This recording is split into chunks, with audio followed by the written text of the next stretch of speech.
Tjena, hallå. SA70-kanalen här. Och ett litet gästspel. Ni vet, jag avskyr tuben egentligen. Inte den tekniska delen, den är bäst i världen. Men som sagt, jonen som står och styr i styrhytten. Nu hade de nedstängt, det försvann hela alltihopa häromdagen. Det syntes inga inkomster, det syntes inte något gult, det syntes ingenting. Borta, och det var tydligen runt hela världen. De har ju några tekniska problem av något slag. De påstår att de granskar videosar, men du kan lägga upp en video på på en grön växt. Eller jag tror Christer la ut på en hatt eller vad det var för någonting. Det blir gulat i alla fall. Och hålla på att jobba med det, nej, jag skulle med största glädje lämna tuben nu. Och har väl mentalt kanske gjort det också. Men vad är det man saknar då? Ja, det är såklart ni, publiken, tittarna. Det är ju där som hela nöjet ligger med att vara med på det här. Det förstår du säkert. Och sedan så finns det ju i skallen så finns det en jäkla massa, det finns en massa idéer. Jag har säkert 50 programuppslag och idéer som ligger och jag gillar ju att skriva så det är inte det som är problemet alls. Men ska de ta bort den ynka annonsintäkten också?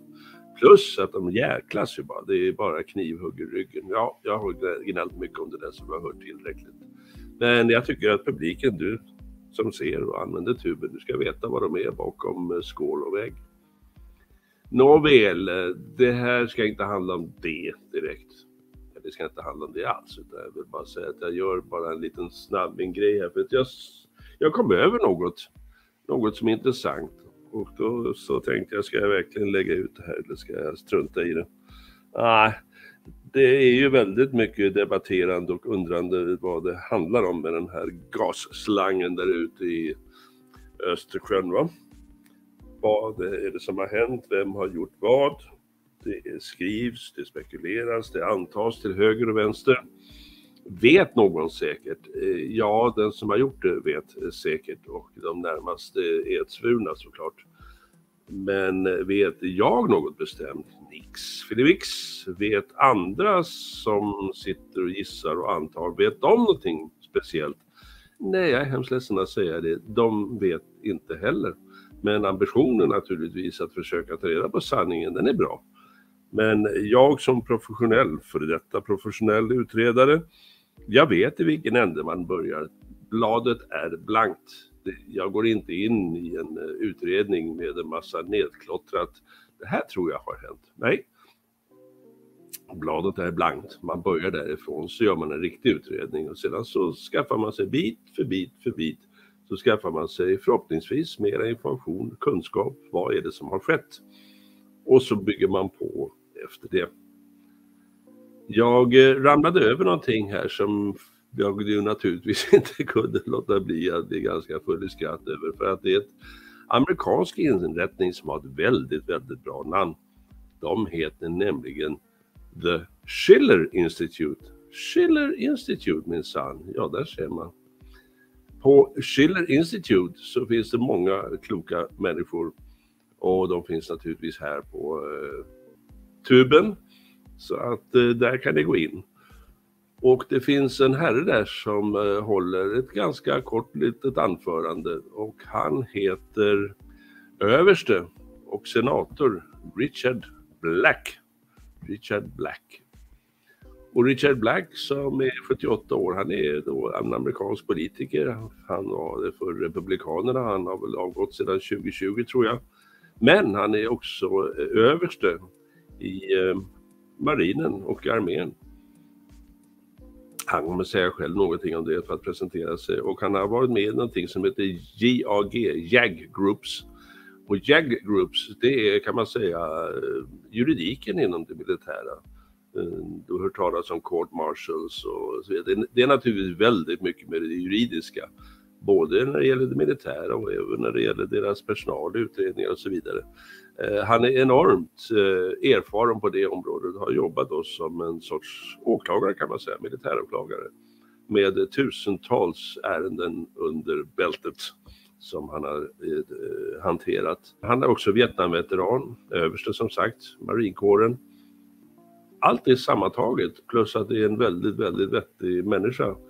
Det gör ju att det blir intressant att lyssna på honom. Det här är ungefär 10 minuter och jag kan bara säga att jag kände att jag behövde översätta det här alldeles bums. Och det har jag gjort. Han pratar lättförståeligt. Och han säger saker och ting som jag tror att vi ska lyssna lite extra till. Han har nämligen inga förutfattade meningar, men han har stor insikt, omsikt och utsikt. Så det är så. Så det är värt. Jag tror att här kommer vi nog så nära korrekt tänkande som det går. Men en brasklapp igen. Vi vet fortfarande inte. Och de som säger att de vet, framträd och lägg fram bevis så att det går att vidimera fullt ut. Det är väl ingen tokig tanke, eller hur?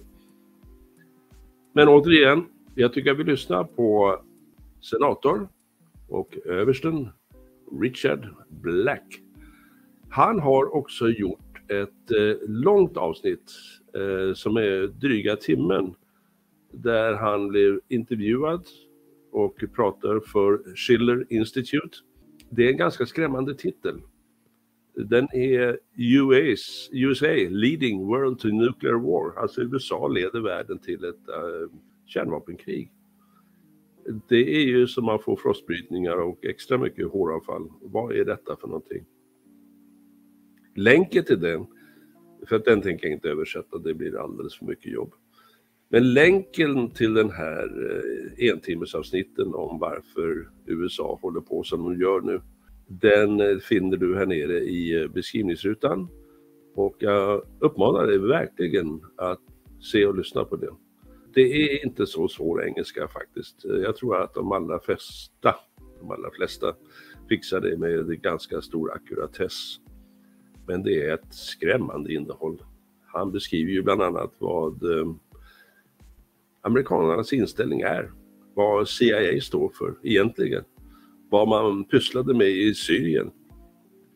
Och så vidare och så vidare. Det är en skrämmande lyssning. Och Amerika är nog tyvärr inte det vi hade hoppats, trott och önskat att det skulle vara. Att de bryr sig om något annat? Nej. Det fanns en man som kom in och ville göra annat. Ta USA bort ifrån det här med krig och världsdominans, världspolis. Han hette Donald Trump. Och han fick ju hela batteriet emot sig. Lägger man ihop det här så förstår man det lite bättre. Därför att han ville dra bort Amerika från sånt här. Och gjorde han det, ja då blev han ju ovänner med de som står för det. Det är ingen tillfällighet att CIA och FBI och alla de andra nu jagar honom och förföljer honom. Men kanske hoppet ändå står till. Donald Trump är bara en man, han kan inte göra speciellt mycket, inte ens om han blir president. Men har han folkets tryck bakom sig och i ryggen, det stödet han behöver. Ja, tyvärr så kommer det inte räcka med bara 4 år om han nu kommer in och vill väljas och blir vald till president igen 2024 och tillträder då i januari 2025, så det är en stund kvar. Men vi kan inte ha den här världsordningen. Jag har sagt länge och väl att en hel del begriper och förstår. Jag har läst mig till och lärt mig av erfarenhet. När det gäller konflikten Ryssland-Ukraina så törs jag inte säga någonting egentligen. Därför att det är så många osäkerhetsfaktorer. Det är så mycket som vi aldrig får rätt återgivet till oss. Berättat. Den riktiga sanningen. Den riktiga sanningen är inte att slå upp våfflan Hansson i Aftonbladet eller något av de andra mörblarna som ligger på samma nivå och så förklarar de hur det ena och det andra är. Det är propagandan som alltid finns i alla krigssituationer. Och lyssnar man på propagandan, oavsett vilken sida det kommer ifrån, ja, då får man aldrig rätt insikt och kunskap om vad det är som sker. Att det är hemskt, ja det är otvivelaktigt, det är det absolut. Men konflikten har inte bara pågått sedan förra året, den har pågått i 7 år. Så vad, hur och varför? Ja, jag är ledsen, jag kan inte svara på det. Delvis så får vi lite svar här utav överste senator Richard Black. Och med det bubblet klart så ska jag dels tacka dig som stöttar kanalen. Det är faktiskt det enda som kommer att få mig eventuellt att fortsätta. Därför att från tubens annonskronor är vi utslängda kollektivt. Alla vi som inte lagar kåldolmar eller visar kattungar. Vi är utslängda. Så stort tack för ditt stöd, och jag ska försöka ta med kragen och kanske göra några fler avsnitt. Lusten och inspirationen, den är väldigt låg just nu. Men här får du i alla fall någonting som jag tror kan vara väl värt att både lyssna och se på. Tack för att du kom in, och här kommer överste Black. I think most of you are familiar with me by now. I'm Senator Dick Black of Virginia, and I'm a retired colonel. I fought in Vietnam in very, very bloody combat. I was wounded in Vietnam, and then later I was a JAG officer. Finally served in the Pentagon, where I advised the Senate Armed Services Committee. I testified before Congress, and had my division prepare the executive orders that went to the President of the United States. So I have a background. I'm a patriot. I've risked my life hundreds of times for the country, but I am very concerned about the direction of American foreign policy. What I want to talk to you about this morning is something that was very dramatic that just recently occurred, and that was the explosive detonations that destroyed the Nordstream 1 and 2. There are only a few nations that have the means of carrying out a military strike of this technical complexity. Now, I was a career prosecutor, and so I looked at these things from the eyes of a prosecutor. You look at motive, means, and opportunity. So you said, well, who had the means to destroy the pipeline? Now, the Ukraine does not have the means of doing it on their own, not unless somebody walked them through it. So I think you can write out the Ukraine. Now, who had motive? You have to find somebody who's got the motive. Certainly, there were nations that did have the motive. Poland, for example, might be one. But there was no nation that had a clearer motive to destroy the pipelines than the United States. Only the United States had the means, the motive, and the opportunity to destroy this vital infrastructure. President Biden publicly declared his intention to destroy Nord Stream 2 back on February 7th. He was speaking at a joint news conference with German Chancellor Olaf Scholz, and Biden said, and I quote, "If Russia invades, again, there will no longer be a Nord Stream 2. We will bring an end to it." Now, the reporter was a little bit startled by this revelation, and she asked incredulously, she said, "But how will you do that exactly, since the project is in Germany's control?" And Biden responded, "I promise you, we will be able to do it." Now, this was quite a shocking thing to say, that even though it was a German pipeline, Germany being probably our closest ally, military ally in the world, and here's Biden saying we're going to destroy the Nord Stream 2 pipeline, and you have the chancellor, the head of the nation that has spent many years and fortunes to construct this thing, which will have an incredibly positive impact on the nation of Germany. And yet he's standing there silent as President Biden is saying, in effect, that if Russia comes across the border, that he will destroy Nord Stream 2 pipeline.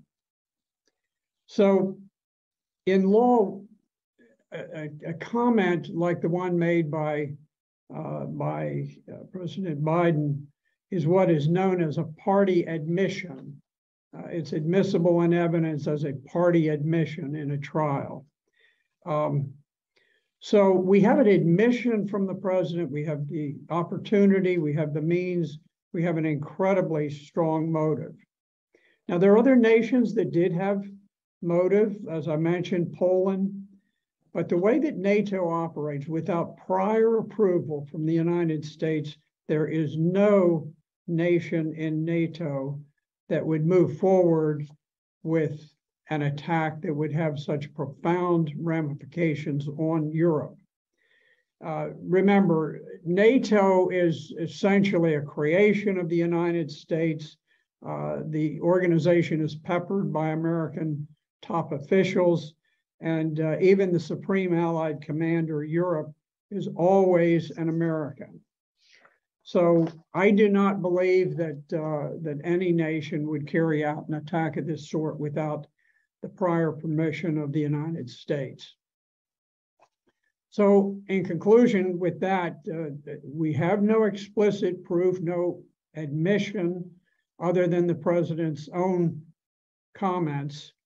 But I just look at the likelihood. I've dealt with thousands of criminal cases, and typically you'll call in criminal investigation division, the police, the FBI, the British bobbies, and you review the evidence, and I would often comment because I would have these gathered around me and I'd say, okay, looking at this, I've got a hunch, this is where we need to look.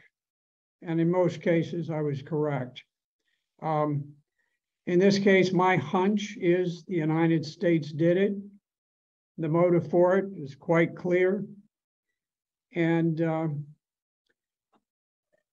what's happening right now in Europe is that the European people have never really been consulted about the idea of sanctions on Russian products. Now, when you sanction Russian products, you're cutting off the market for Russia, of course, but in the process, you're cutting off all of the vital natural resources coming into Europe, and you're destroying the economy of Europe. So what's happening today is that as winter approaches and there's a greater and greater demand for Russian natural gas, the people of Europe are becoming very restless. There are populist movements springing up in Sweden, in Italy, in Czechoslovakia, in Hungary, and in Germany. And I think that one of the objectives for the U.S. was that these protest movements are placing greater and greater pressure on the countries of Europe to back off from the sanctions.